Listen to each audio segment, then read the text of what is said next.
Vamos falar agora sobre um assunto que tem causado barulho nas redes sociais na tarde de hoje. A nomeação da cientista política Ilona Zabó para o Conselho Nacional de Política Criminal e Penitenciária. Pois bem, a nomeação dela na verdade, ela é suplente desse conselho. Tornou o ministro Sérgio Moro, responsável pela indicação, alvo de críticas da direita. Ilona chegou a ser defensora da hashtag do Ele Não, olha só, e esteve entre os assuntos mais comentados do Twitter hoje. Ela é defensora do desarmamento e fez críticas ao decreto de posse de armas assinado por Jair Bolsonaro. Tenho aqui à minha frente, inclusive, um artigo que ela escreveu no jornal Folha de São Paulo, datado de 24 de outubro de 2018. Ela faz ali uma brincadeira, começa o artigo dizendo assim: chegamos a 2023, ufa, que alívio. E aí, a partir daí, começa a discorrer contra bandeiras do governo Jair Bolsonaro na época da candidatura de Jair Bolsonaro, mas algumas delas que já avançaram. Por exemplo, um parágrafo diz assim: a liberação do porte de armas foi desastrosa. Cidadãos comuns começaram a se tornar assassinos em brigas de rua, armas compradas legalmente abasteceram o crime por meio de desvios e roubos, seguem-se outras críticas e aí passa pelo meio ambiente e coisa e tal. E ela termina o artigo dela dizendo assim: o arrependimento não trará vidas, florestas e os anos de atraso. Pensem bem antes de votar. Ela estava pregando na ocasião, voto contra Jair Bolsonaro. Daí toda essa revolta na rede de alguns nomes que a gente vai citar aqui ao longo do nosso papo, e inclusive com imagens, fotografias dela ao lado de pessoas de esquerda, ao lado do ex-presidente Lula, George e por aí Soros. vai. George Soros. Pois o assunto é longo, eu vou começar com o Joel. Olha, foi uma surpresa, e foi uma boa surpresa aí do governo Bolsonaro, especificamente do ministro Sérgio Moro, que se mostrou estar muito acima das disputas ideológicas aí mais baixas que a gente tem visto. Sérgio Moro que inclusive já participou de mesa redonda com ela em Davos, né? Então os dois se conheceram aí um pouco tempo atrás. E ao nomeá-la, ele nomeou alguém, porque a Ilona Zabó é uma grande especialista no tema da segurança pública, no tema das armas, é alguém que discute com dados, que discute as melhores soluções desenvolvidas no mundo para o problema sério da segurança pública, e que tem também experiência prática, trabalhando, por exemplo, junto das polícias aqui no Brasil. Então, uma pessoa muito capacitada. Agora, foi uma nomeação, digamos, pouco importante também pelo cargo que ela vai ocupar. Ela é suplente de um conselho, do Conselho Nacional de Política Criminal e Penitenciária, que tem aí seus 15 membros. Ela tem uma postura de oposição ao governo, sem dúvida nenhuma, mas um conselho desses, justamente, ele não está ali para colocar os fiéis seguidores do rei, ele está ali para ouvir diferentes posições de pessoas altamente capacitadas para esse tipo de debate. Então me parece que ela faz todo sentido nesse conselho, e o ministro Sérgio Moro saiu maior aí dessa história. Vamos ver como é que vai ser o desenrolar, porque apesar de ser uma nomeação para um cargo de pouca importância, digamos assim, tem sua relevância, mas não é algo que vai mudar aí a cara do governo, nem a cara da política no governo. Mas embora o tamanho dessa nomeação, por outro lado, o barulho que tem sido feito nas redes sociais tem sido muito alto. Vamos ver se o ministro Sérgio Moro vai bancar mesmo essa decisão e não vai se deixar curvar aí pelo barulho das redes, que muitas vezes late, mas não morde, né? Diga, Vera. Pois é um barulho alto. O Moro ainda não se manifestou, ele está numa audiência agora, nem a assessoria conseguiu falar com ele ainda, depois que começou esse grande barulho. O que se tem ali é óbvio, né? Para esses conselhos, e aí não só o de políticas de segurança pública ou política penitenciária, mas vários conselhos que integram a administração pública, a nomeação costuma seguir ali o critério de colocar várias vertentes da sociedade, dar voz a vários representantes do grande espectro aí de opiniões que existem a respeito dos principais temas. Isso já era assim em governos anteriores. O Sérgio Moro parece seguir isso. Ele, que é um juiz, está acostumado a ouvir os dois lados, né? A gênese do trabalho de um juiz ouve a acusação, ouve a defesa e traça o seu próprio veredito.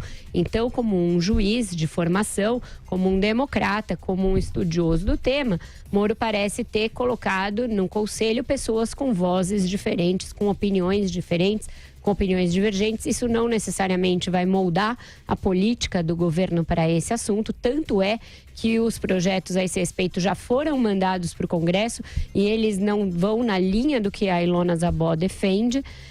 Então, me parece muito barulho por nada. É uma suplência de um conselho que tem uma função consultiva, meramente opinativa, não é deliberativo, não tem nenhuma função executiva real.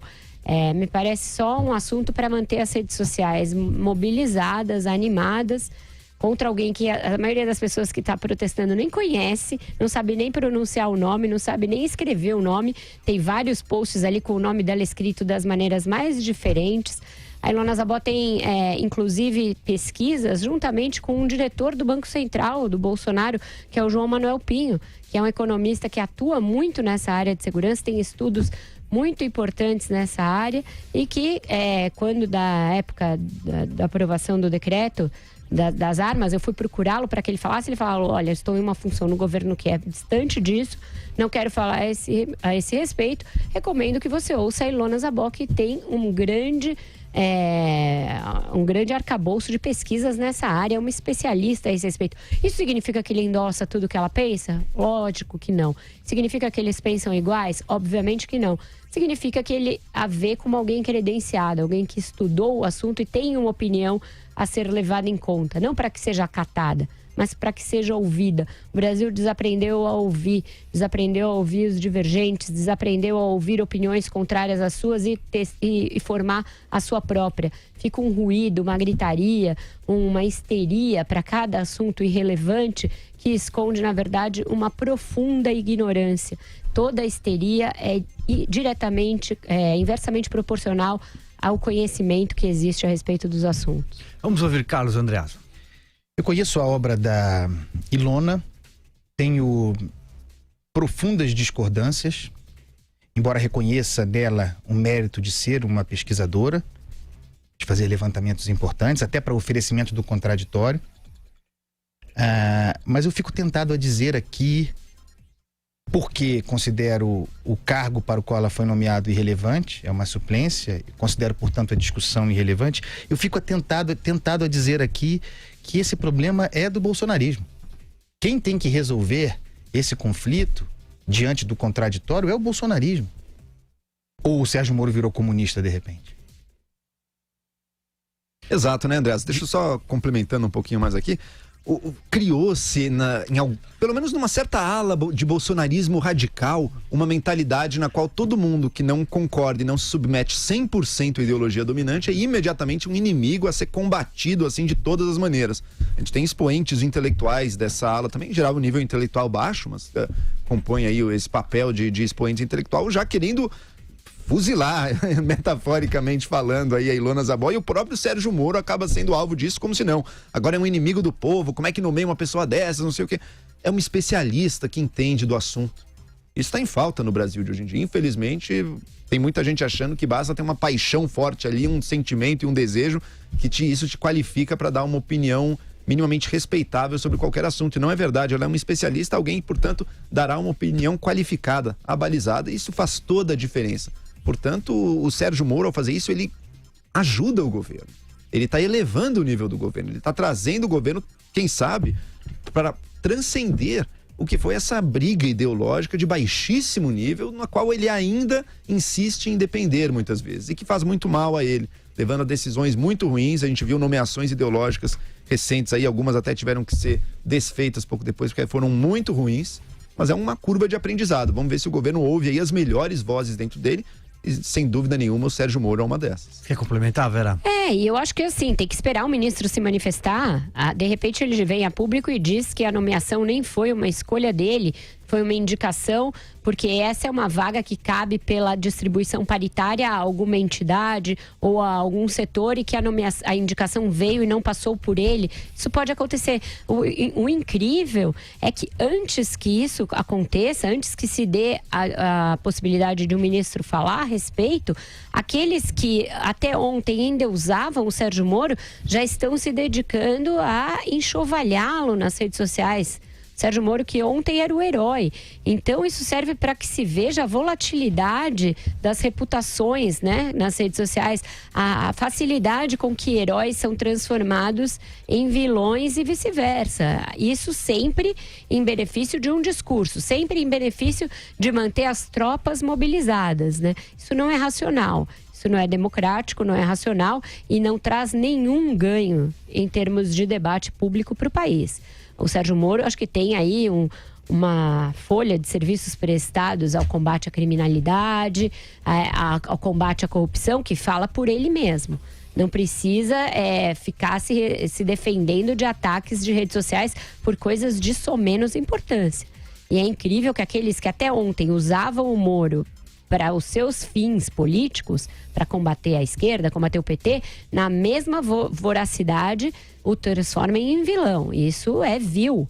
Isso é uma postura errada, é autoritária, antidemocrática, obscurantista. Nunca vão me ver deste lado da trincheira. Não é assim que se faz o bom debate. Isso é intelectualmente desonesto. E é bom lembrar também que o Moro nunca foi e não é, né, um bolsonarista radical desses, né? Pelo contrário, ele é alguém que sempre matizou um pouco certos pontos do bolsonarismo. Por exemplo, a questão de armar a população, ele jamais foi um defensor entusiástico disso. E com relação ao porte de armas, inclusive, já se posicionou contra. E também com outras pautas. Ele cedeu um pouco aí para a ideologia do governo em certos pontos que, sem dúvida nenhuma, se ele aceita participar de um governo, ele não vai trazer a cabeça dele pura para ali. Ele vai saber construir algum tipo de equilíbrio.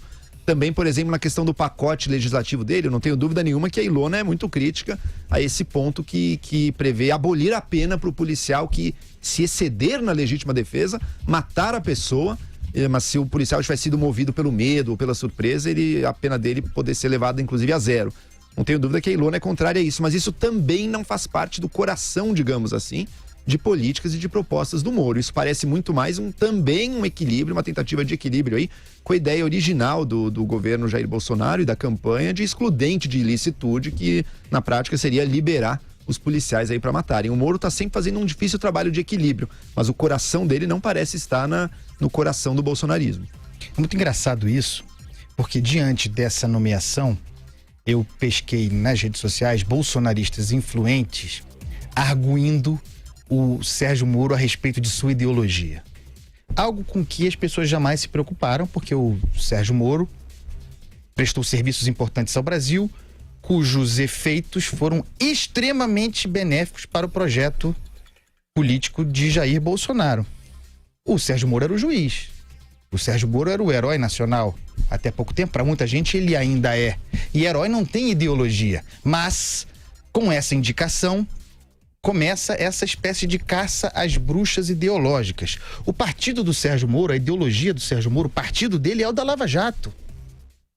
O bolsonarismo, corrente ideológica, chamemos assim, projeto de poder, é em grande parte tributário, está em grande parte no poder por causa daquilo que o Sérgio Moro representa, do que o Sérgio Moro representou.